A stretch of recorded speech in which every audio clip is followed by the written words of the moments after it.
también porque liberan las células germinativas primarias, germinales primarias, los ciclos ováricos también son súper importantes, la primera y la segunda mitad, y las etapas de la fecundación, ¿sí? Bueno, el principal libro que he utilizado para este parcial es el Lagman, pero existen otros libros como el Moore también y el Robertis, ¿sí? Para, por ejemplo, el desarrollo ovárico, ¿sí? Así que bueno, acá teníamos el primer esquema, ¿sí? Si no lo ven, avísenme por favor. Acuérdense que el cerebro tenía en el centro un conjunto de estructuras que se llamaban diencéfalo, y en el diencéfalo teníamos el hipotálamo, que era el órgano que unía el sistema nervioso con el sistema endocrino. El sistema nervioso y el sistema endocrino están muy relacionados entre sí, tanto que se denominan sistema neuroendocrino, ¿sí? Y acá tenemos lo que sería el hipotálamo, el cual va a liberar la GnRH, o sea, la hormona liberadora de gonadotrofinas. El hipotálamo libera la GnRH para que la hipófisis libere las gonadotrofinas, que son glucoproteínas, la LH y la FSH. La LH con L va a las células de Leydig con L para que liberen testosterona. ¿Estamos? Entonces las células LH, perdón, la hormona LH va a las células de Leydig para que las células de Leydig empiecen a liberar testosterona. Y la testosterona es la que después va a actuar sobre las células de Sertoli, ¿sí? Al igual que la FSH. El hipotálamo, que está dentro del diencéfalo, forma parte del diencéfalo, que está abajo de los tálamos, por eso se llama hipotálamo, libera la GnRH para que la hipófisis libere la FSH, y la FSH con S va a las células de Sertoli para estimular la espermatogénesis. Además, las células de Sertoli liberaban inhibina para que se inhiba la liberación de FSH y de GnRH. ¿Qué otra función tenían las células de Sertoli, chicos, además de estimular la espermatogénesis? ¿Qué más hacía la célula de Sertoli? La barrera hematotesticular, la proteína fijadora de andrógeno. Excelente. La barrera hematotesticular libera la hormona fijadora de andrógenos, una globulina fijadora de andrógenos, porque los andrógenos son lipídicos. Entonces la testosterona, que es lipídica, necesita unirse a una proteína para ser transportada, y esa va a ser la hormona o la globulina fijadora de andrógenos, ¿sí? Y esa hormona fijadora de andrógenos permite que la testosterona actúe sobre las células de Sertoli y estimula la espermatogénesis. Muy bien, excelente. Y también desarrollaba la secreción de la hormona antimuleriana, que permitía la diferenciación a las gónadas masculinas en vez de las femeninas.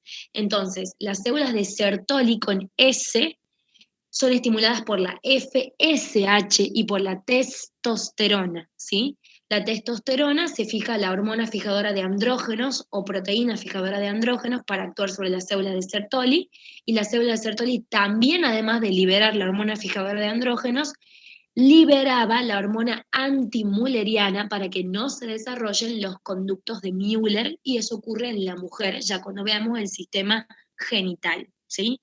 Bueno, muy bien. Acuérdense que estas células que forman la pared son las células de Sertoli, y las células que están por fuera de los túbulos seminíferos son las células de Leydig. Por eso se llaman intersticiales. Las que están adentro son las células de Sertoli. Las que están afuera son las células intersticiales, ¿sí? Que son las células de Leydig.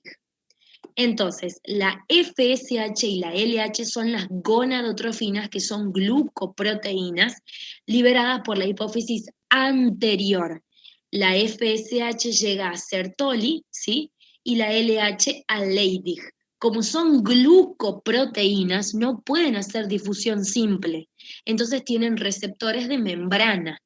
En cambio, la testosterona es un lípido, entonces va a tener receptores dentro del citoplasma, porque sí puede hacer difusión simple.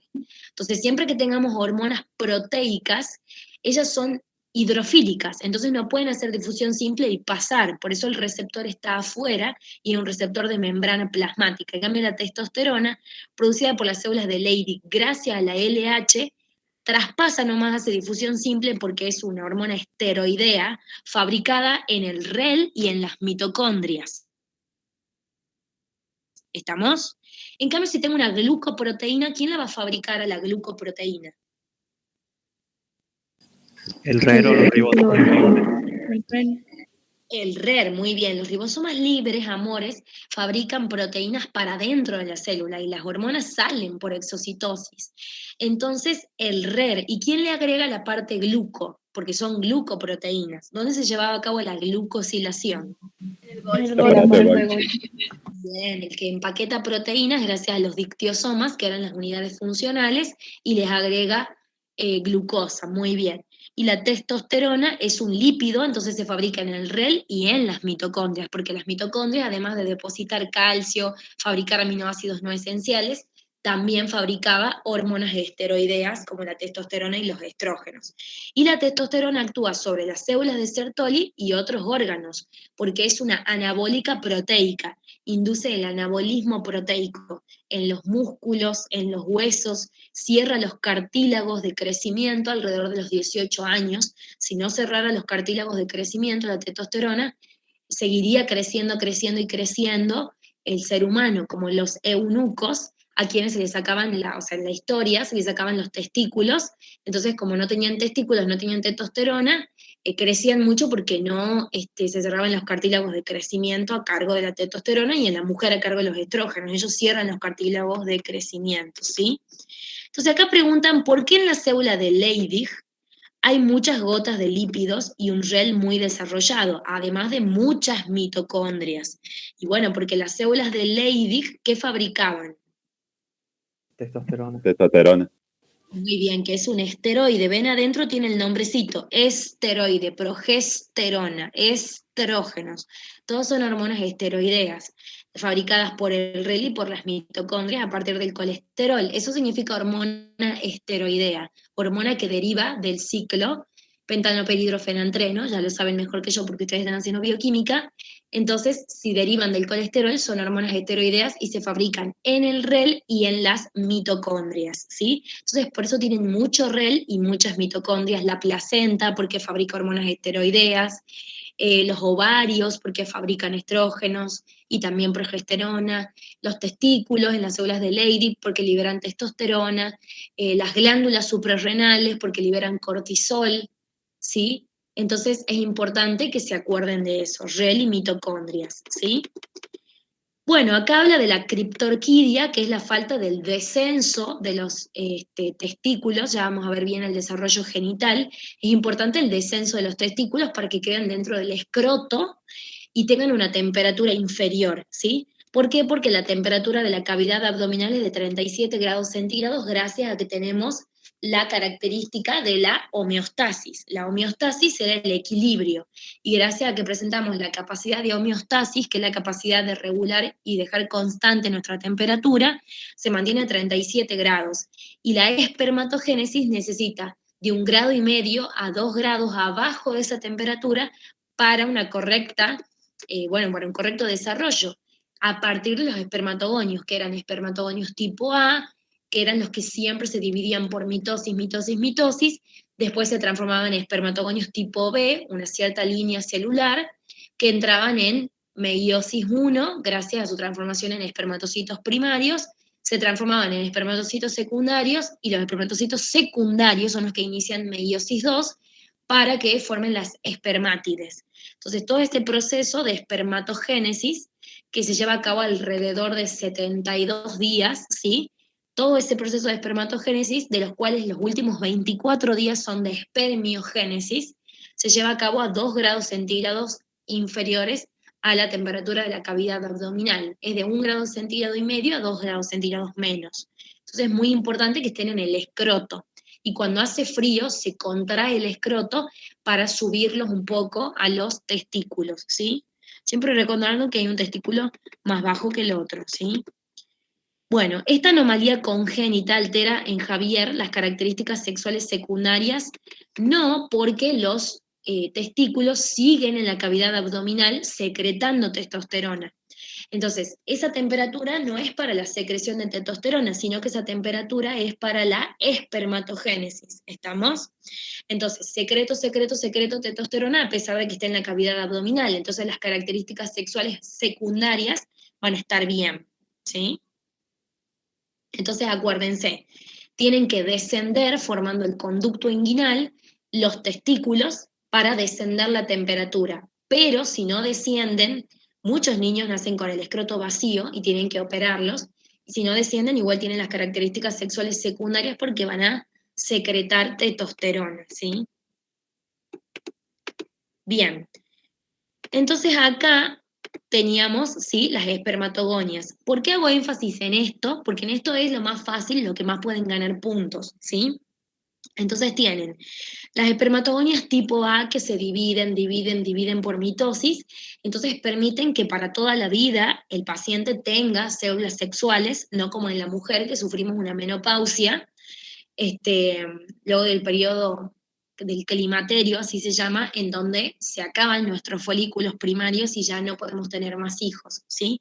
Y muchas veces, a ver, la menstruación o la menopausia caracterizada, a ver, la etapa de la menstruación no coincide muchas veces con la etapa folicular. Entonces, capaz que una mujer sigue menstruando un poco, pero ya no tiene ningún folículo, ¿sí? Entonces, las pacientes que menstruan, capaz que ya están sufriendo la falta de folículos, entonces aunque menstruen no pueden quedar embarazadas, y tampoco se recomienda el embarazo después de cierta edad por las anomalías, ¿sí? Que ustedes ya saben que aumentan con la edad, como por ejemplo de la no disyunción de los cromosomas, ¿sí? Los espermatogonios, los gonios, los más viejos, tienen 46 cromosomas, tanto los tipo A como los tipo B. Estos espermatogonios tipo B son los que después se van a transformar en espermatocitos primarios, ¿sí? Y estos espermatocitos primarios que siguen con 46 cromosomas sufren la meiosis 1, que es la reductiva. Acuérdense que dentro de la meiosis 1 había 5 etapas, ¿sí? De eso no se olviden. Maca, te paso una pregunta. Sí, amor, dime. Ahí, cuando seguimos teniendo la dotación cromosómica de 46, es al principio de la meiosis, digamos. Claro, al inicio. Ah, Y bien. después, cuando termina la meiosis 2 y ya tenés el espermatocito secundario, ya tenés 23 dobles. ¿Estamos, amor? Listo, gracias. De nada, amor. Acuérdense que la meiosis 1 se dividía en prometafase, perdón, en profase 1, en prometafase, en metafase 1, en anafase 1 y en telofase 1. No pongo prometafase 1 porque hay una sola, ¿sí? Y la profase 1 tenía adentro varias etapas, ¿sí? Que eran, por ejemplo, leptonema, cigonema, paquinema, diplonema y diacinesis, ¿sí? Es importante, aunque no estemos viendo genética, que se acuerden, porque, bueno, les pueden preguntar las etapas de la meiosis, ¿sí? Y la meiosis 2 es igual a la mitosis, ¿sí? Entonces tienen acá la meiosis, que es la división celular de las células sexuales, se divide en una meiosis 1, que tiene una profase 1 con la etapa del leptonema, en donde los cromosomas, ¿se acuerdan? Se ponían como puentecitos. Los cromosomas se unían a la membrana nuclear. Cigonema, donde era el apareamiento, porque se formaba entre ellos un complejo que se llamaba complejo sinaptonémico, o sea, se aparean. Paquinema era la más importante porque ocurría el crossing over, lo que explicaba la variabilidad genética. Diplonema, en donde desaparece el nucleolo, y diacinesis. Acá en diplonema, perdón, se separan, o sea, ya no están apareados los cromosomas, pero sí se unen a nivel de los quiasmas, y en diacinesis ya desaparece el nucleolo, ¿sí? En prometafase desaparecía el núcleo y se formaba el uso mitótico. En meta, de medio, se colocan los cromosomas apareados, o sea, en parejas, en el plano ecuatorial. En ana, la separadora ana, se separan los homólogos y en telofase llegan a los extremos y se vuelven a armar las envolturas nucleares. Entonces nunca se olviden que leptonema es la unión de los telómeros a la membrana nuclear, porque le pueden preguntar, ¿sí? Estos son conceptos que los consideran sabidos. Cigonema ocurre el apareamiento de los cromosomas homólogos, si no se produciría una traslocación, es decir, cuando hay intercambio de genes, cuando son cromosomas no homólogos. Paquinema, la etapa más importante porque ocurre el crossing over. Diplonema, se separan los cromosomas homólogos, pero quedan formados los quiasmas, que eran los puntos de unión, y la diacinesis, en donde desaparece el nucleolo. Vamos para que no se olviden, ahí lo voy poniendo abajo. Maca, Amores, hablo, y se escucha muy despacito a una de las chicas. si después nos pasas esto aquí. Sí, Dale. sí, yo les paso. ¿Alguien más me quería preguntar, amores? Bueno, no se olviden, los gonios, que son los más viejos, tienen 46. Los primarios siguen con 46, pero ya los secundarios han pasado meiosis 1, que es la reductiva en todo. O sea, es reductiva en cromosomas y en ADN. Yo tenía 46, pasé a 23 cromosomas. Y yo tenía 92 ADN y pasé a 46, porque tengo 23 dobles, ¿sí? Entonces, la profase 1 es leptonema, en donde se unen como puentecitos, ¿sí? Los cromosomas de la membrana nuclear, cigonema, se aparean porque se formaba el complejo sinaptonémico, ¿se acuerdan? Se unen. Paquinema ocurre el crossing over. Diplonema desaparece el nucleolo, perdón, se separan los cromosomas, y en diacinesis desaparece el nucleolo. ¿Qué formaba el nucleolo? ¿Qué función tiene en la célula el nucleolo? Síntesis de ADN. Los ARN, formación. Bien, forma ARN. Las proteínas, amor, son muy grandes y se formarían en el citoplasma. Los nucleolos, puede haber muchos o un nucleolo en una célula. Acuérdense que hay células polinucleares, como por ejemplo, no sé, algunas del músculo esquelético, ¿sí? Ya saben que tiene muchos núcleos. El músculo esquelético, perdón, algunas del músculo, quiere decir, el músculo liso tenía una sola célula, el músculo cardíaco una sola célula. Acá tenemos muchos núcleos. Los nucleolos forman los ribosomas, chicos. Entonces, el nucleolo no tiene membrana, forma las subunidades ribosomales, que no tienen membrana tampoco y tienen ARN adentro. Entonces, el nucleolo forma el ARN ribosómico y se forman así subunidades ribosomales inmaduras que después salen por los poros nucleares y se unen para formar una proteína. Entonces, si yo estoy haciendo desaparecer el nucleolo, es porque la síntesis proteica va a bajar. Entonces, durante la meiosis, disminuye la síntesis proteica y aumenta la división, ¿sí? ¿Por qué? Porque ¿dónde era alta la síntesis proteica? En interfase. Yo tenía interfase, mitosis o meiosis y citocinesis. Esas eran las 3 etapas del ciclo celular.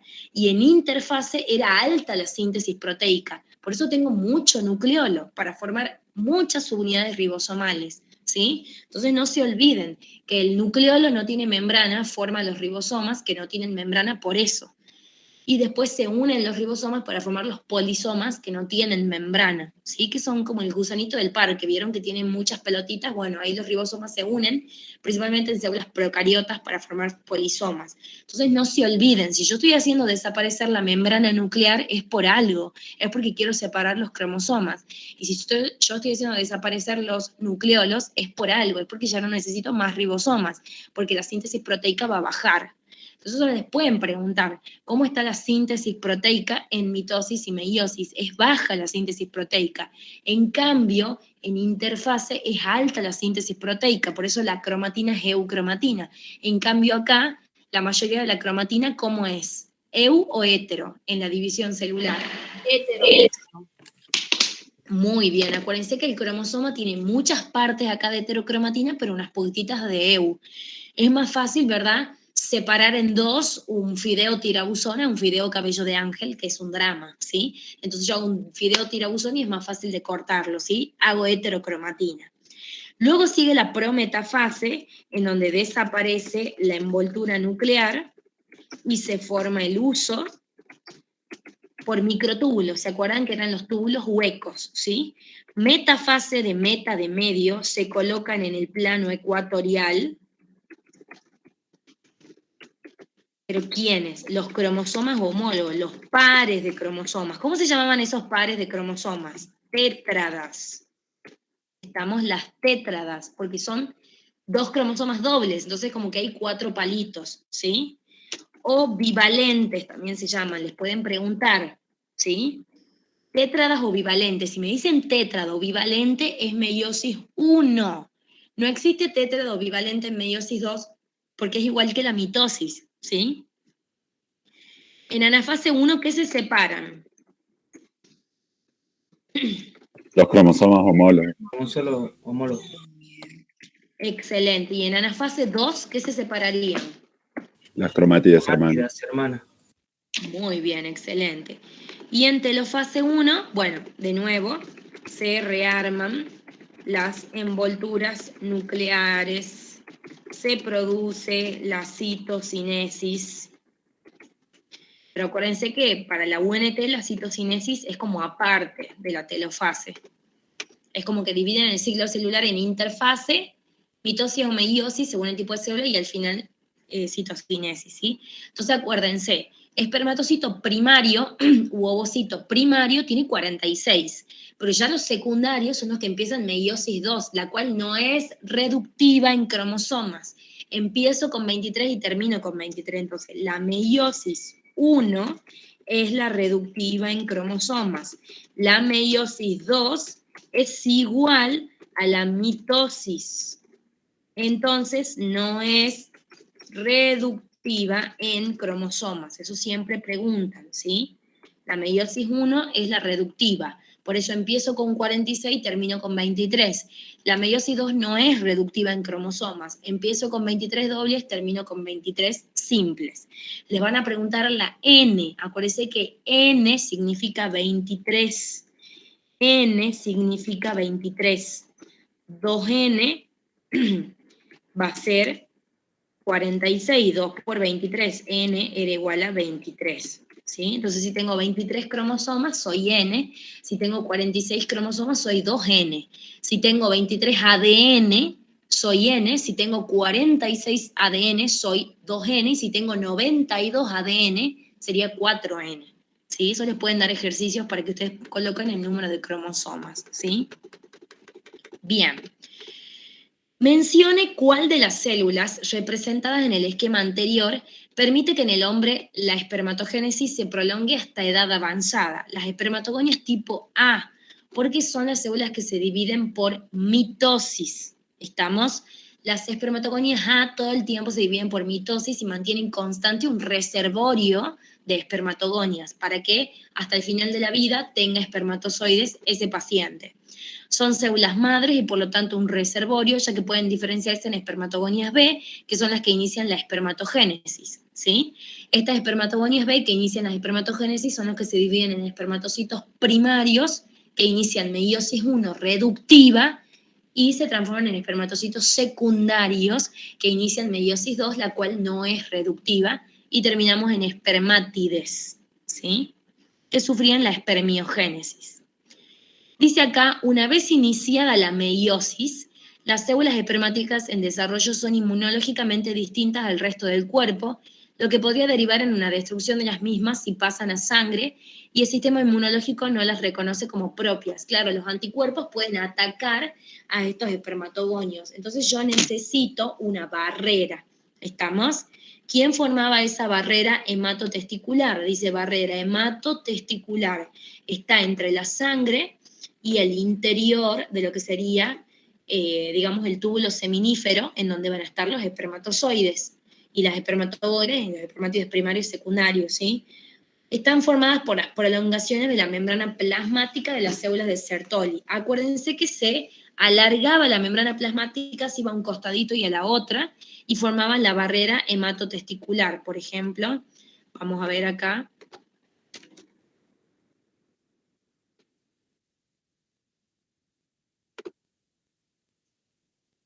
Bueno, como ven acá, tienen espermatogonios siempre contra la membrana basal, siempre acuérdense de eso, porque estas son células epiteliales. Entonces tengo acá la membrana basal, y debajo de la membrana basal, ¿qué hay? Tejido conectivo. Muy bien, que serían las células de Leydig, ¿sí?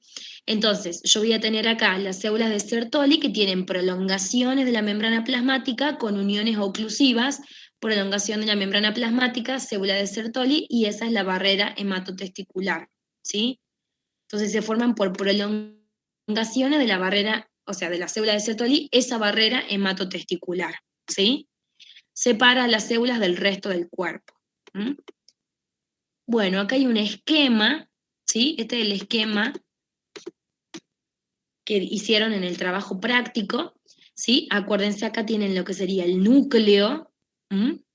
Este es el núcleo, acá no veo bien, pero bueno, parecería ser un centríolo. Acuérdense que el centríolo con tri tiene 9 tripletes adentro de microtúbulos y eran huecos, ¿sí? Y se denominan cuerpos basales también los centríolos. Entonces, centríolo y cuerpo basal es lo mismo, son 9 tripletes con una luz central. Y tenemos acá el núcleo que va a empezar a compactarse gracias a que se reemplazaban lo que serían las histonas por otras proteínas que, ¿cómo se llamaban? Protaminas. Muy bien, que hacen que el ADN se condense mucho más. Entonces, como se condensaba mucho, mucho más, se compacta el núcleo. El Golgi empieza a liberar vesículas acrosómicas que se unen para formar un casquete acrosómico que después se va a unir con el núcleo. A este nivel, los poros del núcleo estaban cerrados, ¿sí? Acá tengo el casquete de vesícula acrosómica, el núcleo. ¿Estamos? Y acá se está formando lo que sería el flagelo gracias al cuerpo basal. Se sigue alargando, después se pierde el citoplasma, que va a ser fagocitada, después por lo que serían las mismas células de Sertoli. Las mitocondrias forman una estructura helicoidal alrededor de lo que sería el flagelo en la parte media, ¿sí? Y finalmente tenemos lo que sería el acrosoma, que es como un lisosoma. O sea que, ¿qué tiene adentro? Enzimas hidrolíticas. Muy bien, que son la acrosina y la hialuronidasa. Y además afuera hay más hialuronidasa para que podamos traspasar la corona radiada, ¿sí?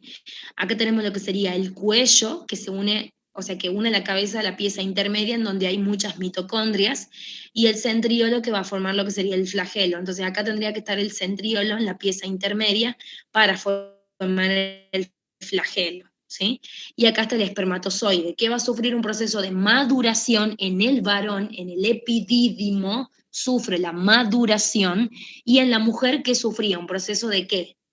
Capacitación.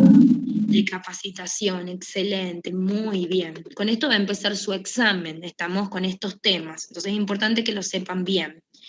Bueno, acá les dieron un práctico, había un testículo de ratón coloreado con hematoxilina eosina, que es una técnica de tinción, lo van a ver mucho en histología. Reconozcan un túbulo seminífero y realiza un esquema de observación microscópica con un objetivo de 40 por. Ustedes cuando tienen el microscopio tienen diferentes lentes, tienen una lupa, el 40 por, empiezan desde el 5, 10 por, 40 por, 100 por, y van a aumentar el aumento, vaya la redundancia, usan más aceite para no dañar, digamos, el preparado. Y así pueden ir viendo, pero como siempre un microscopio óptico, nunca van a poder ver el interior de la célula.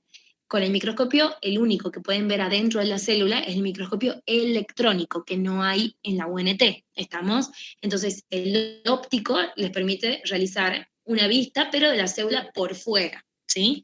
Entonces, si ustedes tuvieran que dibujar el testículo, ahora no le van a hacer dibujar, pero es muy importante que se acuerden cómo estaban formados lo que serían los túbulos seminíferos, ¿sí? Esos túbulos seminíferos, la pared estaba formada por Sertoli, ¿estamos? Y afuera, ven, esto es una tinción de hematoxilina y eosina, ¿por qué? Porque se ve rosa y violeta. Siempre que se vea violeta es porque es un material ácido, por eso el núcleo se ve violeta. En cambio la parte rosa es más básico y el citoplasma tiene mucha proteína y por eso se ve más rosa, ¿sí? Entonces acá tienen, por ejemplo, Acá tendrían las células de Sertoli formando la pared del túbulo seminífero y afuera las células de Leydig, que son células conectivas, ¿sí? La LH se llega a las células de Leydig, ellas liberan testosterona. Acá tenemos la luz, hacia la luz están los más maduros y hacia la membrana basal los más inmaduros, ¿sí? Y acá estarían las células de Sertoli, ¿sí? Como pueden ver acá, adentro del túbulo están las células de Sertoli y afuera del túbulo las células de Leydig, ¿sí? De eso no se olviden. Este es un dibujo esquemático. Ven, acá dentro del túbulo seminífero están las células de Sertoli y afuera las células de Leydig. Estos túbulos seminíferos estaban dentro de los lobulillos, ¿ven?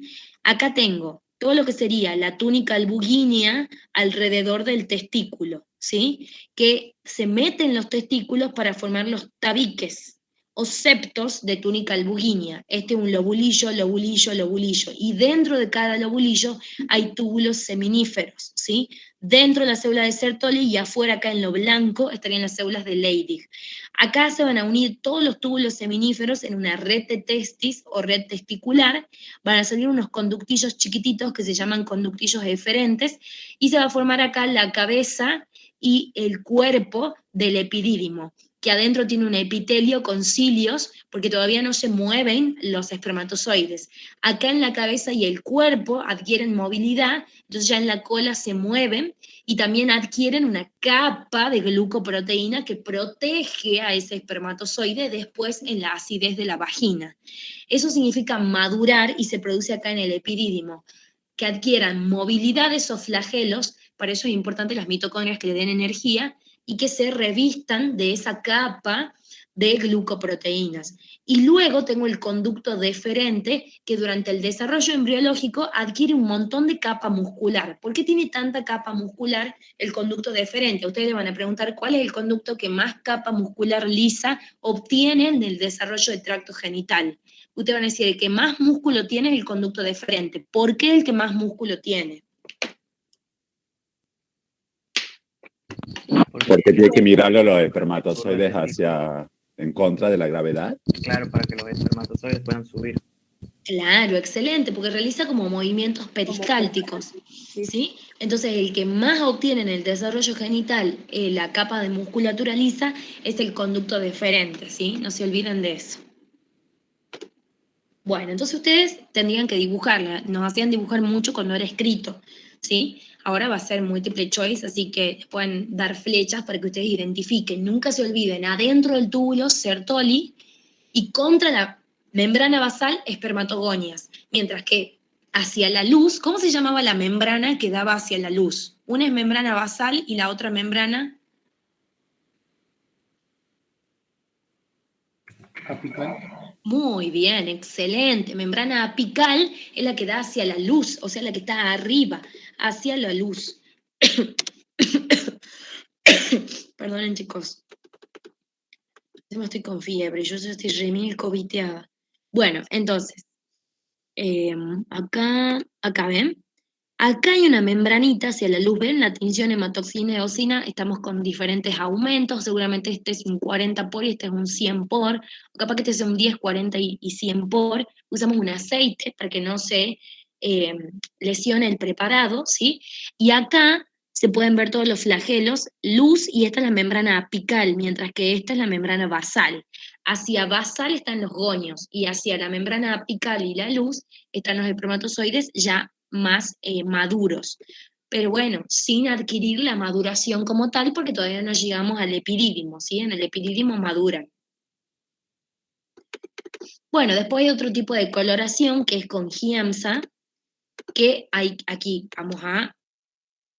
la utilizamos para otras cosas. Por ahí hay bichos que van a aprender en tercer año que tienen cada uno su tipo de coloración, ¿sí? A ver, por ejemplo, hay técnicas de coloración como la de Ziehl-Neeson, que se utiliza para ver el bicho de la tuberculosis, Después se usa, por ejemplo, Giemsa para ver un tipo de bicho que me genera gastritis crónica.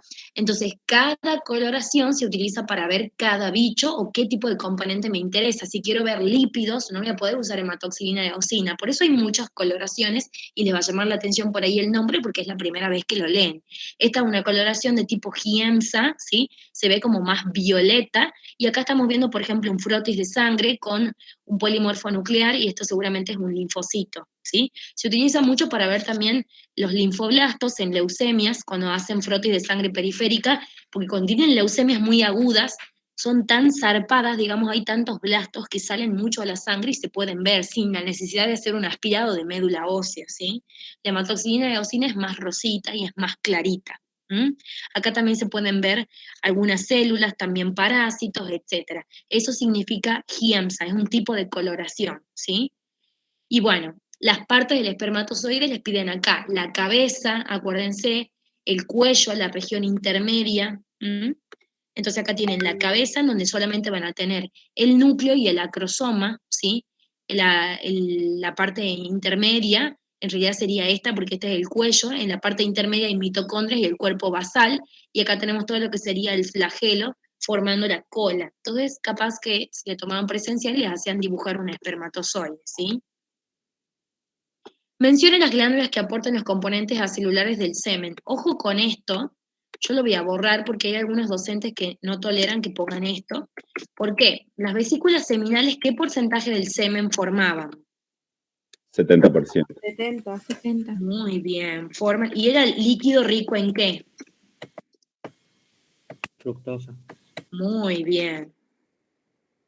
Rico en fructosa, que va a actuar como alimento del espermatozoide, y en prostaglandinas. ¿Qué harían las prostaglandinas?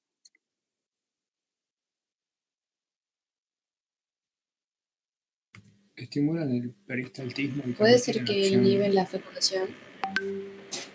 La primera, mi amor, ¿sí? Muy bien, las prostaglandinas hacen eso, la primera respuesta a mi vida, ¿sí? La otra no inhiben la fecundación, sino que ayudan, porque las prostaglandinas generan en la mujer contracciones uterinas para que avancen más rápido los espermatozoides. ¿Estamos? O sea, las prostaglandinas hacen movimientos peristálticos en el útero y en las trompas de falopio eventualmente. Mientras que la fructosa es el medio de la energía también para los espermatozoides, ¿sí? Y la próstata formaba el 30% del líquido seminal. ¿Y en qué era rico el líquido prostático? Ácido cítrico. Muy bien, ¿qué más? Lípidos. Bien, ácido cítrico, lípidos y zinc, también tiene calcio, etc. Aunque sea rico en ácido cítrico, ¿cuál es el pH del semen? ¿Es ácido o es básico? Es básico para Básico. neutralizar la acidez de la vagina. Muy bien, excelente, es básico. Nina, vení para acá. Espérenme, chico, que la niña me está rompiendo el libro otra vez. Tengo un libro de Edgar Allan Poe y ella no lo quiere a Edgar Allan Poe y me lo muerde entero. No, hija. Ya me lo han roto otra vez. No entiendo por qué así. Mira, ahí te hablo, ahí te hablo. Anda afuera, anda mi amor. Vaya afuera. Vaya a ver si llueve. Vaya, muy bien. Es mi gato, chicos, disculpen, ¿sí? Mi hijita de 2 años se porta mejor que mi niña. Pero bueno, no vivo sin esa gata. Bueno, entonces, muy bien, chicos, excelente. El pH del semen es básico para neutralizar la acidez de la vagina. Muy bien, excelente. Indica qué consecuencias tendría una disminución del pH del semen. Los espermatozoides no serían fecundantes. El semen es ligeramente alcalino y neutraliza la acidez vaginal. Muy bien, no serían fecundantes porque serían atacados por la acidez de la vagina. ¿Me entienden? Esa sería la respuesta. Bueno, los espermatozoides formados en el testículo no son capaces de fertilizar al ovocito. Para ello deben sufrir una serie de transformaciones en el aparato reproductor femenino y masculino. O sea, se refieren a la maduración y capacitación. ¿Estamos? A eso se refieren. La maduración ocurría en el epidídimo, que tiene un epitelio caracterizado por ser ciliado, justamente para movilizar los espermatozoides hasta que ellos adquieran la movilidad. ¿Sí? Hay cilios ahí en el epidídimo, principalmente en la cabeza y en el cuerpo, ¿sí? Bueno, coloque en la columna B el número del lugar donde ocurre el proceso consignado. La maduración ocurre en el epidídimo, o sea, en el aparato reproductor masculino.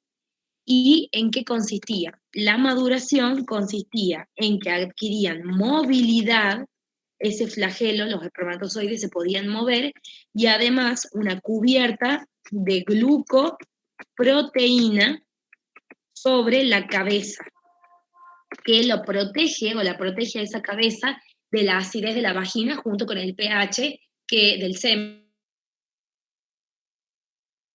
de 7,5 a 8,2 más o menos es el pH. Entonces la maduración se adquiere en el epidídimo y ahí adquiere movilidad y una capa glucoproteica. Y la capacitación ocurría principalmente a nivel de las trompas de falopio, en donde el espermatozoide pierde esa cubierta de glucoproteínas. Ya no hay acidez, entonces la pierde a la cubierta de glucoproteínas. ¿Para qué? ¿Por qué tiene que perderla la cubierta de glucoproteínas? Para poder fecundar. Muy bien, para que se exponga la hialuronidasa y pueda fecundar y, o sea, poder atravesar la corona radiada gracias a esa hialuronidasa. Muy bien, ocurría principalmente en las trompas de falopio, donde también hay cilios. Entonces, en los dos lados hay cilios, tanto en el epidídimo, donde ocurre la maduración, como en las trompas de falopio, también hay cilios, donde ocurre la capacitación, para movilizar al ovocito en ese caso, ¿sí? Bueno, maduración ocurre en el epidídimo, se producen cambios de la composición de lípidos y proteínas de la membrana plasmática del espermatozoide, o sea, adquiere la cubierta glucoproteica, o sea, como un glucocálix proteica, muy importante. Y en la capacitación se libera una capa de lipoproteínas y proteínas del plasma seminal de la membrana plasmática que cubre la región acrosómica de los espermatozoides. Muy bien, ¿sí? Se libera, o sea, se la saca, no es que se libera y se queda ahí, ¿sí? Más bien pondríamos acá, ¿cómo podríamos poner? Eliminación, porque liberación parece que sale por exocitosis, liberación sería que lo libero al espermatozoide de esa capa. Eliminación de la capa de lipoproteínas y proteínas del plasma seminal, de la membrana plasmática, que cubre la región acrosómica de los espermatozoides. O sea, toda la región de la membrana plasmática que está sobre la región acrosómica está cubierta por ese glucocálix, que lo elimino durante la capacitación, que es en las trompas de falopio, donde también había cilios. Por eso es tan importante la capacitación, si no, no sería fecundante ese espermatozoide, ¿sí? Bien ahí. Bueno, hay un gráfico y se observa la variabilidad de las hormonas, ¿sí? Bueno, este gráfico ya lo han entendido bien, creo yo, en clase. Acuérdense que yo tenía folículos primarios, ¿sí? Después tengo folículo secundario, que es aquel que ya tiene epitelio estratificado, ¿sí? El folículo antral, ya tengo el antro, y el folículo de De Graaf. Ese folículo de De Graaf, ustedes ven que lo rechaza hacia un lado al ovocito. ¿Cómo se llaman esas células que están rodeándolos al ovocito ahí como en un extremo, como en el rincón? Cúmulo óforo. Muy bien, excelente. El cúmulo oóforo, muy bien, o ovóforo, como quieran decirle. Entonces, el folículo primario tiene un epitelio simple. El folículo secundario tiene un folículo estratificado y ya secreta estrógenos. Antes no, por eso se producía la menstruación. Cuando el folículo secundario empieza a secretar estrógenos, empieza a crecer el endometrio. Luego se libera líquido gracias a estas células del epitelio y tenemos acá un antro. Y luego el antro empieza a crecer rellenándose de ese líquido y se denomina folículo de De Graaf, que mide aproximadamente 20 milímetros, ¿sí? Es la célula más grande del cuerpo, ¿sí? Es una célula de 20 milímetros.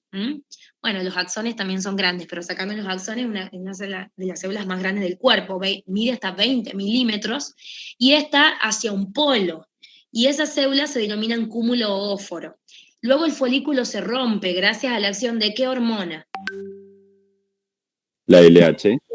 Muy bien, la LH. Y gracias a la misma LH se llena de lípidos, se forma el cuerpo lúteo o amarillo, justamente porque está lleno de lípidos, con mucho REL, y la progesterona libera, el cuerpo lúteo libera mucha progesterona y un poco de estrógenos. Si no se forma el bebechi, no hay sincitio trofoblasto que libere la gonadotrofina coriónica humana, que era liberada por el sincitio trofoblasto. Entonces, como no hay sincitio trofoblasto y no llega la hormona gonadotrofina coriónica humana,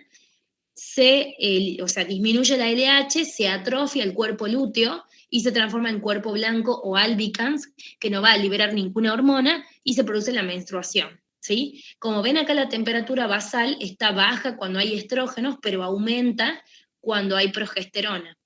Acá ya no hay cuerpo lúteo, entonces vuelve a bajar la temperatura porque ya no hay progesterona que promueve la gestación. Por eso se llama así, la progesterona promueve mucho la gestación, por eso la pastilla del día después no es abortiva, porque la pastilla del día después tiene un montón de ¿qué? Cuando metes progesterona, muy bien, que es el levonorgestrel, en 150 miligramos, esa pastilla del día después tiene muchísima progesterona, muchísimo levonorgestrel, entonces si yo ya estoy embarazada y la tomo esa pastilla, más se va a implantar el blastocisto, ¿sí? O sea, el embrión, ¿entienden? El bebechi, por así decirlo, para que entendamos todo, ¿sí? En cambio, si yo no estoy embarazada, inhibe la ovulación esa pastilla y me inhibe que yo quede embarazada, o sea, nunca hubo embarazo, y además espesa el moco cervical, que es estrogénico porque estoy en mi periodo fértil, entonces lo espesa, lo hace menos transparente, más opaco, y disminuye el ascenso de los espermatozoides, pero de ninguna manera es abortiva, ni tampoco causa efectos perjudiciales en la mujer porque es progesterona en alta dosis. Nada más que los ginecólogos y los médicos en general no la recomendamos en muchas tomas al año porque es una pastilla de emergencia, no un método anticonceptivo mensual, ¿entienden? Por eso recomendamos que se la tome una vez cada 6 meses, pero no es que le va a producir algo malo, ¿sí? Va a desregular, ¿verdad?, el ciclo, pero no es abortiva, ¿sí? Entonces, aumenta la temperatura con la progesterona y con la pastilla del día después, ¿sí? Y acá tienen 2 hormonas. ¿Cuál es la hormona que está en azul? Que es un pico bien alto. La LH. Muy bien. ¿Y el pico más bajo? La FSH. FSH. FSH. Muy bien, excelente. Tanto la LH como la FSH eran glucoproteínas, por eso son fabricadas en el RER y en el Golgi, no en ribosomas libres, porque los ribosomas libres forman cosas para las células y estas hormonas salen por exocitosis hacia la sangre. Y habíamos dicho que el RER formaba proteínas para afuera, para la membrana plasmática y para los lisosomas, ¿sí? Entonces, arriba la LH, no se vayan a confundir porque estoy segura que le van a dar esto mañana, arriba la LH y abajo la FSH. Acá hay una hormona que hace 2 montañitas en amarillo. ¿Cuál es esa hormona entonces? Estrógeno. Muy bien, los estrógenos. ¿Quién libera los estrógenos en la primera mitad? El ovocito secundario. Muy bien, excelente. Luego el ovocito que se denomina folículo de Graf. Muy bien, o sea, el folículo secundario, el folículo preantral, el antral y el folículo de Graf. Muy bien. ¿Y quién libera el estrógeno en la segunda mitad, un poquito más bajo? El cuerpo lúteo. Bien, muy bien, el cuerpo lúteo, excelente. Y esta que está en morado solamente está alta en la segunda mitad. Entonces, ¿cuál es? Progesterona. La progesterona, excelente. Acá tenemos el endometrio, acuérdense que había un endometrio basal y uno más apical o funcional, y el que perdemos es el endometrio funcional, ¿sí? Estas son las arteriolas espiraladas y estas son las glándulas del endometrio, ¿sí? Acá tenemos lo que sería el periodo menstrual, baja el espesor porque no hay ni progesterona ni estrógenos. Luego crece el endometrio gracias a los estrógenos y sufre también una fase secretora gracias a la progesterona, ¿sí? Gracias a la fase secretora, el endometrio se transforma en la decidua basal.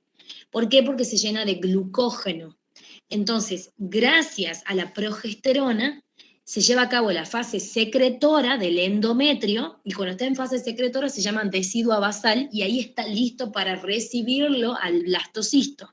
¿Por qué? Porque está lleno de carbohidratos, y el blastocisto libera unas enzimas, o unas proteínas, mejor dicho, que se denominan L-selectinas. Y esas L-selectinas son las que se unen a los carbohidratos justamente de acá, ¿sí? De lo que sería la decidua basal. Entonces, repito, la progesterona hace que esté en su fase secretora, los estrógenos hacen que estén en la fase proliferativa. Los estrógenos hacen proliferar. La progesterona hace secretar mucho glucógeno, mucho carbohidrato, y esos carbohidratos son los que se unen a las L-selectinas de los blastocitos y permiten la implantación. Si no habría L-selectinas ni carbohidratos, no se unirían, no se produciría la adhesión ni la implantación y el embarazo se perdería, como 1/3 de los embarazos que conocemos que se pierden, ¿sí? Y la mayoría en el primer periodo porque hay anomalías congénitas, ¿sí? Entonces, nunca se olviden de eso, que la etapa secretora es rica en carbohidratos, que son los que se terminan uniendo y atrayendo también a las L-selectinas del blastocisto. Entonces, la L-selectina del blastocisto se une con los carbohidratos de la decidua basal y ahí se implanta. ¿En qué día empezaba la implantación? En el día 6 Sexto día. aproximadamente. Claro, muy bien, día 6 a día 7 porque se perdía la zona pelúcida gracias a una tripsina, muy bien. Si la zona pelúcida se perdía antes, el blastocito se iba a implantar en otro lado, como en la trompa de falopio. ¿Y cómo se llamaba ese embarazo? Ectópico. Muy bien, embarazo ectópico hay un montón, muchas veces se implantan, ¿saben hasta dónde? Hasta en el ovario se implantan, o en la trompa uterina, o hay veces que hay otro tipo de embarazo ectópico en donde son en el cuello del útero, ¿sí? Por otras causas, pero se puede producir ahí. Y es grave para la madre porque produce mucha pérdida sanguínea, ¿sí? Entonces, la primera mitad del ciclo ovárico, ¿cómo se llama? Proliferativa. Esa sería del endometrio, mi amor. Ahí tendríamos la primera fase del endometrio, sería la menstrual, proliferativa la segunda y secretora la tercera. Eso es el ciclo endometrial. Y en el ciclo ovárico se divide en dos mitades. Muy bien. Folicular. Fase folicular. Folicular, muy bien. Y la otra fase, Luteínica. Lútea. muy bien. Lútea o luteínica, muy bien. Fase folicular, fíjense bien qué les preguntan. Si les preguntan ciclo ovárico, se divide solamente en dos, fase folicular y fase luteínica, ¿sí? Si me preguntan, en cambio, ciclo endometrial o ciclo menstrual, propiamente dicho. Chicos, porque el ciclo menstrual es solamente el del endometrio. Correctamente llamaríamos a todo esto ciclo sexual, ¿sí? Todo esto es el ciclo sexual, pero dentro de todo el ciclo sexual tenemos un ciclo ovárico con una primera etapa folicular y la segunda luteínica. Tenemos un ciclo de la hipófisis con una primera fase rica en FSH, un pico, y la segunda fase más rica en LH hasta que se transforma en cuerpo blanco. Hay también un ciclo menstrual. Ahí tenemos la fase menstrual, la fase proliferativa y la fase secretora, ¿sí? Y pueden preguntar lo que serían las hormonas, y acuérdense siempre que el pico más alto es de la LH, FSH, se hace 2 montañitas, es el estrógeno, y si hay una montañita nada más en la segunda mitad, es la progesterona, ¿sí? Entonces, fase estrogénica, fase progestacional, que también tiene que ver con el ovario, fase folicular, fase luteínica, fase menstrual del día 1 al día 5, fase proliferativa, gracias a qué hormona era la fase proliferativa. El estrógeno. Muy bien. ¿Y fase secretora, gracias a qué hormona? Progesterona. Muy bien, excelente. Entonces, FSH, la curva de abajo, la amarilla, y la LH, la de arriba, la violeta. Estrógeno, la curva más clara que sea una y otra, y la progesterona, una sola curva al lado, ¿sí? Folículos primarios, secundarios, folículo de De Graaf hasta el día 14, después de la ovulación, cuerpo lúteo y cuerpo albicans. ¿Por qué el cuerpo lúteo se transforma en cuerpo albicans? Porque no hay gonadotrofina coriónica humana ni LH. Entonces, a falta de LH, el cuerpo lúteo no se sigue desarrollando y se transforma en cuerpo blanco, porque no hay sincitio trofoblasto para que libere esa gonadotrofina coriónica humana. Ciclo uterino, ¿sí?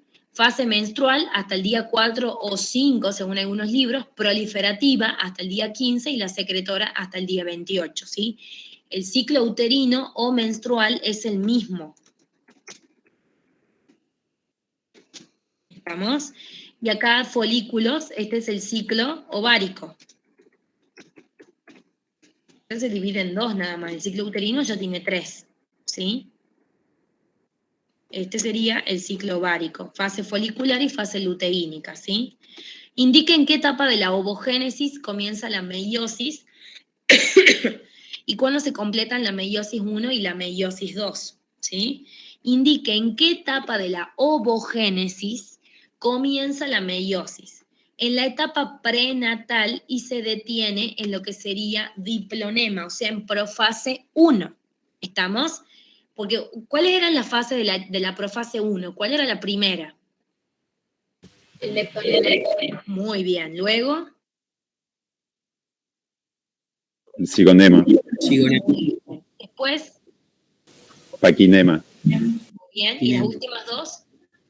Diplonema y diacinesis. Muy Sin bien. eso. Excelente. Entonces siempre acuérdense que nosotras sexualmente en nuestras ovogonias empezamos a madurar dentro de la panza. En cambio los varones no, empiezan su maduración de espermatogonios A, B, a espermatocitos primarios recién en la pubertad, gracias a la hormona, testosterona. Estamos, entonces nosotros ya nacemos detenidas en profase 1. Entonces durante la etapa prenatal, ¿sí? Más o menos hasta el 7º mes, o sea, mi bebeche adentro mío en la panza, cuando ya tenía 7 meses yo de embarazo, ya casi todos estaban detenidos en profase 1. O sea, eran ovocitos primarios ya. Y se detienen en diplonema, o sea, en profase 1. En la pubertad continúa la meiosis 1 y solo en uno de los folículos del ovocito se completa la meiosis 1. ¿Por qué? Porque yo agarro y la FSH actúa sobre un montón de folículos primarios, pero solamente generalmente, porque hay veces que puedo tener mellizos, ¿verdad? Gemelos, generalmente, ¿sí? Solamente madura uno, completa la meiosis 1, empieza la meiosis 2 y se detenía en metafase 2, ¿sí? Se detiene en metafase 2. Y se ovula, recién se completa, o sea, el óvulo se transforma en óvulo propiamente dicho, recién si hay fecundación. Entonces acuérdense, para que nos ordenemos, ¿sí? Dentro de la panza, o sea, en la etapa prenatal, ¿sí? Ya en el 7º mes, los ovogonios se transformaron en ovocitos primarios detenidos en diplonema, o sea, profase 1, ¿sí? Luego, durante la pubertad, se retoma meiosis 1 y meiosis 2, pero esta queda detenida en metafase 2 y se produce la ovulación. O sea que cuando nosotras ovulamos, realmente ovocitamos. ¿En qué día más o menos se produce esa ovulación? Que es el día donde puedo quedar embarazada. El día 15. Día 14. Bien, día 14 a 15, porque se produce un pico de LH y de 24 a 36 horas después se produce la ovulación, ¿sí? Ese ovocito se queda solamente 24 horas esperando y si no llegó ningún espermatozoide, se va. ¿Estamos? Se puede eliminar con la menstruación o se va a la cavidad abdominal. Y esos espermatozoides, en cambio, ¿cuántos días eran, digamos, viables en la vía reproductiva femenina? ¿Cuántas horas? 72 Muy bien. o De 48. 72 a 96 horas. Muy bien. 5 días, ¿verdad? Claro, casi 5 días, ¿sí? 3 a 4 días generalmente. Entonces, claro, el periodo fértil de la mujer abarca del día 11, más o menos el día 18, 19. ¿Por qué? Porque se considera un ciclo que no siempre tiene que ser regular, ¿sí? Entonces, desde el día 11 al día 19 es el día fértil de la mujer y se aconseja que tenga relaciones sexuales si quiere tener un hijo y se desaconseja si quiere no tener hijos, ¿sí? Cuando hablamos de fertilización asistida, hablamos desde lo más simple, es decir, dar un consejo, Preguntarle a la pareja, porque en la fertilización asistida no se estudia a la mujer, se estudia a la pareja, ¿estamos? Porque muchas veces el 25% de los casos de falta de fertilización es una causa paterna. Entonces se estudia a la pareja, no se estudia a la mujer. Y la fertilización asistida consiste desde un consejo. Bueno, veamos tus ciclos sexuales y veamos, a ver, cuándo son tus días fértiles y durante estos días tengan sexo, sin protección. O, por ejemplo, bueno, no funcionó esto, bueno, empecemos a estudiar a la pareja, capaz que tenga otros síndromes, por ejemplo, un síndrome de ovario poliquístico, que es común, ¿sí? Una endometriosis, y por eso es tan importante la anamnesis es el interrogatorio. Entonces le preguntaré, ¿aumento de peso? ¿Tiene acné? ¿Tiene signos de virilización? Puede ser un síndrome de ovario poliquístico, le pediré una ecografía, trataré ese síndrome de ovario poliquístico con una droga para que pueda quedar embarazada, porque el SOP, el síndrome de ovario poliquístico, por ejemplo, se caracteriza porque la paciente no ovula, entonces claramente no va a quedar embarazada. Tiene ciclos anovulatorios, es totalmente irregular esa paciente. O capaz que tenga endometriosis, que es, en vez de tener endometrio adentro solamente, tiene endometrio afuera. Entonces es inflamatorio todo su abdomen, por eso le duele tanto durante la menstruación, porque duele todo, tiene diarrea, y además ese periodo de inflamación debilita el movimiento de los espermatozoides, porque es una inflamación constante. Y entonces lo que se hace es tratarla con una laparoscopía o con cierto anticonceptivo si es que no quiere tener hijos, o con la laparoscopía si quiere tener hijos, y puede aumentar bueno, la capacidad de fertilización de esa mujer. Hasta lo más invasivo, hacer una fertilización in vitro, ¿sí? Obviamente, también hay en el medio muchos otros métodos. Capaz que, por ejemplo, los espermatozoides del paciente no tienen movilidad. Entonces, lo que yo hago es introducirlo directamente al espermatozoide, ¿sí? Yo vi mucho, se ve mucho en gineco, porque acá en la maternidad tenemos un centro gratuito de fertilización asistida para las pacientes que no tienen obra social, que se ha creado hace unos 5 años, 6 años, el especialista es el doctor Quinteros, y ustedes van a ver un montón de fertilizaciones asistidas ahí, y se estudia a la pareja, no se estudia a la mujer, porque los dos pueden ser el causante de esto, es un estudio de la pareja, y puede ir esta fertilización asistida desde un simple consejo de qué o cuándo tener sexo, hasta una fertilización in vitro. O sea, hay un montón de gamas en el medio, ¿sí? Y un montón de enfermedades, por ejemplo, síndrome de ovario poliquístico, endometriosis, una diabetes que disminuye la fertilidad, y en el varón muchas enfermedades también, ¿sí?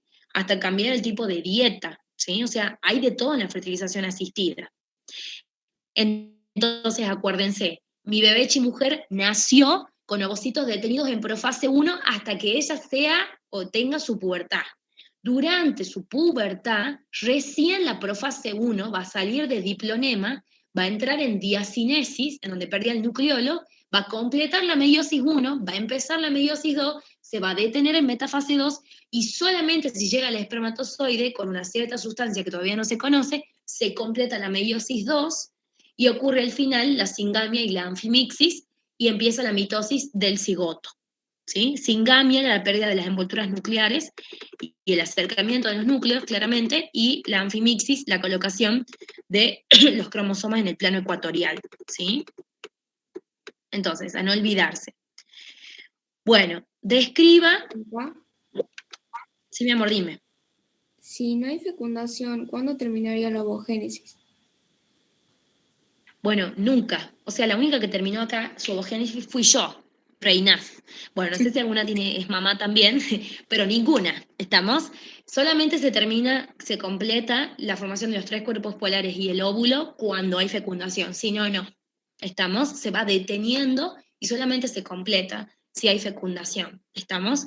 No sé si ustedes se han dado cuenta de que no es muy rentable o no está tan buena la reproducción, porque imagínense, 1 de cada 4 embarazos se pierde, hay un montón de anomalías congénitas, muchos abortos, tiene que haber millones de espermatozoides para un ovocito, el ovocito solo espera 24 horas, hay un montón de enfermedades en la mujer, un montón de enfermedades en el varón. O sea, se hizo el acto sexual tan placentero justamente para perpetuar la especie, porque no es buena o no tan buena la capacidad de reproducción de nosotros, ¿sí? Sí, hay un montón de abortos, como le digo, ¿sí? Así que, bueno, fíjense de por qué tiene que ser tan placentero el acto, porque si no, no continuaría la especie, ¿sí? Bueno, ya tenemos esto. Describe la estructura que se libera durante la ovulación. Bueno, acuérdense que se libera el cúmulo óforo, ¿sí? Miren, acá tenemos el antro lleno de líquido, y acá tenemos el ovocito con el cúmulo óforo. O sea, el cúmulo óforo serían todas las células de la granulosa que lo están rodeando. No sale solito el ovocito detenido en metafase 2. Sale con el cúmulo óforo alrededor, que ahora se llama corona radiada, ¿sí? Que son ex-células de la granulosa. Esas células de la granulosa, antes, ¿qué secretaban? Estrógeno. Estrógeno. Muy bien, excelente. Entonces, cúmulo óforo que contiene el ovocito 2, detenido en metafase 2, célula de gran tamaño, microvellosidades en su membrana plasmática, rodeado de la zona pelúcida y las células foliculares de la corona radiada. Más fácil, ¿sí? Hay un ovocito detenido en metafase 2, rodeado de un glucocálix, que se llama zona pelúcida, ¿sí? Rodeado de la zona pelúcida, que tiene muchas proteínas importantes que se denominan SP por zona pelúcida, ¿sí? Zona pelúcida y de la corona radiada. La zona pelúcida es glucocálix, o sea, son hidratos de carbono, ¿sí? Glucocálix, que se empieza a formar en los ovocitos primarios, o sea, en los folículos primarios, ya cuando tienen un epitelio simple, y termina de formarse en los folículos secundarios. Y de la corona radiada, y la corona radiada, que antes se llamaba cúmulo óforo, son ex células de la granulosa, que antes liberaban estrógenos, ¿sí? A partir del folículo secundario, el folículo primario no libera estrógeno, ¿sí? Entonces, se libera el ovocito detenido en metafase 2, o sea que al lado del ovocito, ¿quién está? ¿Está el ovocito solo o hay otra célula al lado? El cuerpo El lúteo. cúmulo óforo. El cuerpo Además polar de todas también. esas células, El cuerpo polar. El cuerpo polar, muy bien. Entonces ustedes van a tener el ovocito, al lado el cuerpo polar, estamos rodeados los dos de la zona pelúcida, ¿sí? Acá vamos a poner junto al primer cuerpo polar, porque todavía no se han formado los otros dos, sino se completó la meiosis 2, ¿sí? Rodeados de la zona pelúcida y de la corona radiada, que son las células de la granulosa. Y las células de la granulosa después se denominan teca interna o externa. Interna. Interna. Bien, la teca interna. O sea que las células de la granulosa después se llaman teca interna. Después, cuando están bien acumuladas en un polo, se llaman cúmulo óforo y después se llaman corona radiada. ¿Y la teca externa qué función tenía? Protección. La progesterona. Bien, muy bien, porque ya era tejido conectivo, ¿sí? Muy bien. Bueno, acá dice, mencione los factores locales y generales de la implantación teniendo en cuenta el esquema dado, marque con un círculo en qué etapa del ciclo ovárico y uterino ocurre este proceso. Bueno, factores locales, el útero en fase secretora, ¿sí? Además de las L-selectinas. ¿Estamos? ¿Por qué? Porque el útero en fase secretora es rico en hidratos de carbono. Entonces yo necesito esos hidratos de carbono para que se implante el blastocisto. Y las L-selectinas están en el blastocisto. ¿El blastocisto a partir de qué día se formaba? Después de la fecundación. ¿Día qué? Día 5. Muy bien. Día 4 o 5, muy bien, excelente. En el día 3 teníamos la mórula, ¿sí? Que se compactaba, después se cavitaba, y en esa cavitación había líquido y ya teníamos el blastocisto, muy bien. Entonces, el útero está, ¿cómo, mi amor? ¿Alguien dijo algo? Perdón. No, yo dije sí. Estaba Bueno, repitiendo igual. mi amor. Perdón. Entonces, factores locales, el útero está en fase secretora, libera glucógeno rico en hidratos de carbono, así forma la decidua basal. Los hidratos de carbono son los que actúan como para que se anclen ahí las L-selectinas, que son proteínas que están en el blastocisto, y ahí se puede producir la implantación. Y los factores generales, la progesterona, porque la progesterona es la que estimula el útero a que esté en fase secretora. ¿Estamos? Por eso es tan importante. La progesterona estimula al útero para que el mismo secrete glucógeno, o sea, hidratos de carbono, que son los que van a atrapar, porque se anclan de un lado los hidratos de carbono y de otro lado las L-selectinas. Si no, no hay implantación, chicos. Progesterona promueve la gestación que ya tengo, no me va a promover que yo quede embarazada dentro de otro embarazo. Entonces, si yo tengo mucha progesterona, la progesterona inhibe la ovulación. ¿Estamos? Porque la progesterona hace retroalimentación negativa ¿sobre qué hormona? Sobre la LH. Muy bien, excelente. Entonces la progesterona inhibe la LH y ahí inhibe la ovulación. Pero mi buen amigo el sincitio trofoblasto va a liberar la gonadotrofina coriónica humana que mantiene el cuerpo lúteo, ya que no tengo LH, y que hace que la progesterona libere, o sea, que la progesterona sea liberada por ese cuerpo lúteo. Entonces, las L-selectinas están en el blastocisto y los hidratos de carbono en la decidua basal. ¿Estamos? Bien ahí. Decidua Maca. significaría rico en hidratos de carbono. Decime, mi amor. Entonces, ¿cuál sería la función de las L-selectinas? Bien ahí, las L-selectinas son integrinas, son proteínas que están pegadas a la membrana plasmática del blastocito y que permiten la implantación. O sea, las L-selectinas permiten la implantación del blastocisto en la decidua basal. Acá les pongo, L-selectinas permiten, o le pongamos todo, son integrinas, es decir, proteínas que le permiten al blastocisto implantarse en la decidua basal gracias a su alto contenido en hidratos de carbono.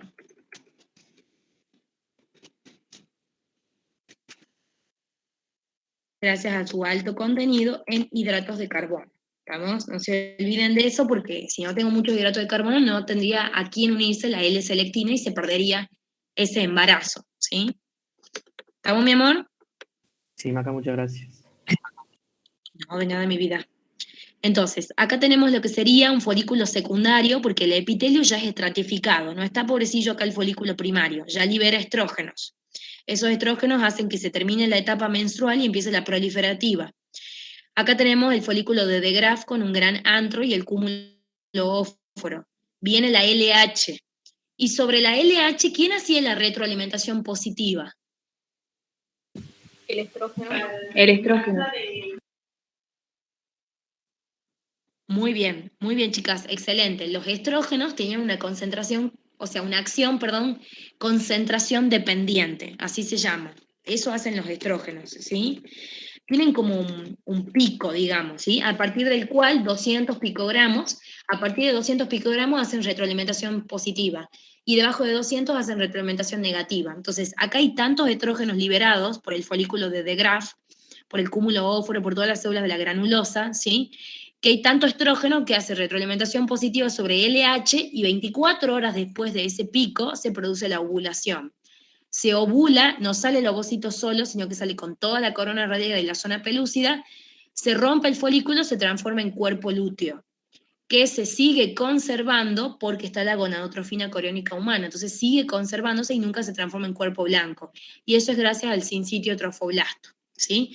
Acá está el embrión implantado y acá tengo el coágulo de fibrina. Entonces, ¿en qué día estamos acá? El 9. 9. Claro, más o menos en el día 9, cuando ya no vean nada acá y se produce el sangrado de implantación, ¿qué día era ese? 11, 12. 11, 12.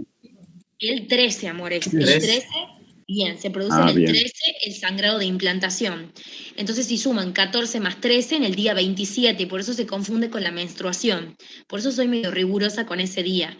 En el día 13 ya no van a ver nada, pero porque se formó una cicatriz completamente, ya no hay nada, pero se produce ese sangrado de implantación que coincide con el día 27 a 28, porque si en el día 15 se ha producido el embarazo, 14 días después, o 13 días después, mejor dicho, perdón, día 28 se produciría ese sangrado de implantación, ¿sí?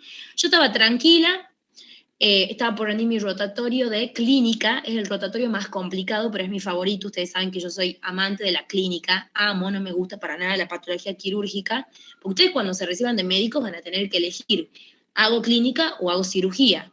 O hago una clínica quirúrgica, como por ejemplo gineco-obstetricia, que es clínica quirúrgica, urología es clínica quirúrgica, ¿sí?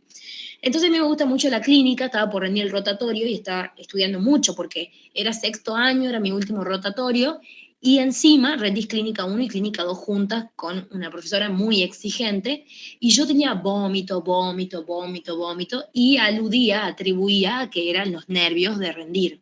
Pero yo pensaba que podía estar embarazada. Pero el 29 de junio, ¿sí? Es como que yo tuve mi sangrado de implantación. Pero ese sangrado de implantación no es igual a las características menstruales. Entonces siempre pregúntenle a la paciente, ¿hace cuánto que usted ha menstruado la última vez? Y le va a decir, hace 2 meses, pero en la última menstruación la sangre ha sido distinta. Es una sangre marrón y escasa. O sea, un solo día de menstruación y es una sangre marrón. Y no produce dolor abdominal, como casi siempre en las menstruaciones. Bueno, por lo menos a mí me dolía el abdomen porque yo tengo endometriosis, entonces me dolía mucho. Y era raro que yo quede embarazada. Entonces como que digo, bueno, no me voy a hacer ningún test hasta que rinda porque si no me puede ir mal. Bueno, rendí, me saqué la nota más alta, estaba re feliz ese día. Y después de rendir ese día a la noche me hice un test de embarazo. No, una semana después y estaba embarazada. Así que estaba re contenta, yo re feliz. Y nació mi Cali después. Pero siempre acuérdense, porque ustedes van a estar en el CAPS. Ustedes ahora pueden hacer guardia nomás si quieren, ya de que son alumnos de primer año. Guardias que no van a ser pagas, claramente, pero aprenden mucho. Y siempre pregúntenle, porque viene porque no le baja a la paciente o por pérdida. O sea, un aborto en curso. Entonces viene la paciente y dice, me duele el abdomen, estoy perdiendo mucha sangre, y hace 5 días que estoy menstruando, no sé qué me pasa, nunca he menstruado así, una sangre roja bien rutilante. Y le pregunto a usted hace cuánto que no menstrua, hace 1 mes, 2 meses, pero fue marrón el último y tuve sexo sin protección. Bueno, si es marrón escaso, ese es el sangrado de implantación. Estamos, había un meme de eso, ya le voy a mandar. Así que bueno, fíjense y tengan en cuenta eso. Bueno, también para ustedes, lo importante, ¿no?, que es prever eso y ya saben cuál es el periodo fértil, del día 11 al 18, entonces no tendrían por qué no tener un embarazo no deseado, conociendo, ¿no?,